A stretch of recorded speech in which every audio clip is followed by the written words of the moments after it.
Muito obrigado, senhor presidente. Eu venho aqui menos para falar da posição da declaração de voto, mas um pouco para usar esse espaço, assim como usou o vereador Donato, para fazer uma defesa enfática do posicionamento político, que eu acho que está perfeito, está correto.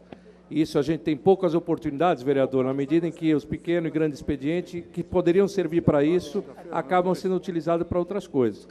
Mas, enfim, eu também queria fazer uma reflexão e peço para que Vossa Excelência me escute.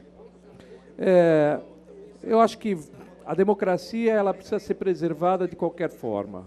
E a democracia pressupõe que as pessoas tenham direitos e deveres iguais, ou pelo menos que elas respondam pelo mesmo ordenamento jurídico. Ninguém pode ter um privilégio acima dos demais. Dessa forma, do mesmo jeito que alguém não deve ser perseguido, e eu sou solidário a essa perseguição, ninguém também pode ter um privilégio. E eu me questiono como é que uma situação em que a própria legislação prevê de que o sujeito pode ser impedido de fazer um julgamento, um juiz pode ser impedido por questões profissionais ou por questões ideológicas, como é que um juiz como o Toffoli, que foi advogado do PT, que foi funcionário do Zé Dirceu, como é que ele pode participar de um processo de análise da soltura do Zé Dirceu da prisão? Isso, para mim, é uma injustiça clara. Ele não tem, vamos dizer, a isenção suficiente para fazer isso.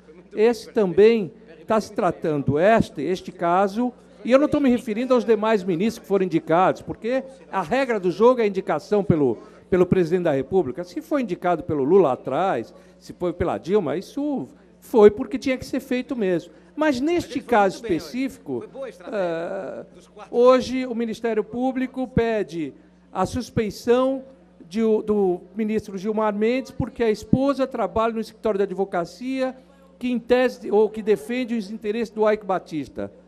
Bom, e como é que fica a questão do Dias Toffoli?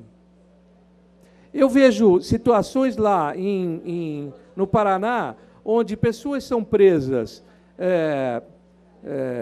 numa forma preventiva, alguns são presos durante bastante tempo, depois são condenados, e no caso do presidente Lula, e acho até que é de uma maneira menos do que diz a lei, mas muito mais do que diz as ruas, é o temor da convulsão social que pode ser uma prisão do presidente Lula.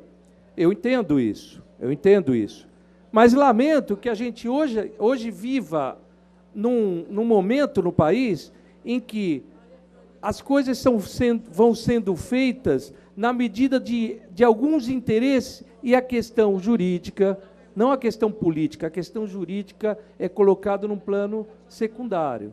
Ora, nós estamos falando de um processo judicial, nós estamos falando de um juiz, nós estamos falando de algo que tem que ter o começo, meio e fim, baseado, lastreado no direito.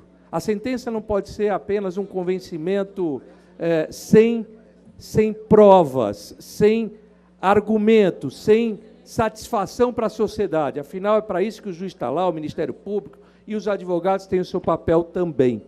Então, eu penso que neste momento, fica muito difícil dizer, diante de tudo que já foi dito, e a imprensa também não é isenta nessas coisas, ela põe tintas ou tira tintas conforme o seu interesse também ideológico. É muito difícil hoje, para mim, olhando de fora, de que a situação do presidente Lula não esteja bem comprometida. Essa é a minha avaliação. Mas, e acho que outras pessoas que tinham um comprometimento muito menor foram presas e ficaram lá detidas, enquanto que o presidente não ficou. Então, neste caso, há uma injustiça ou uma inversão de valores de uma outra forma. Bom, aqui eu não quero colocar o presidente Lula, não quero julgá-lo porque não é meu papel, mas eu acho que a história e a população, no final, vai julgá-lo, seja para absolvê-lo, seja para condená-lo. Muito obrigado, senhor presidente.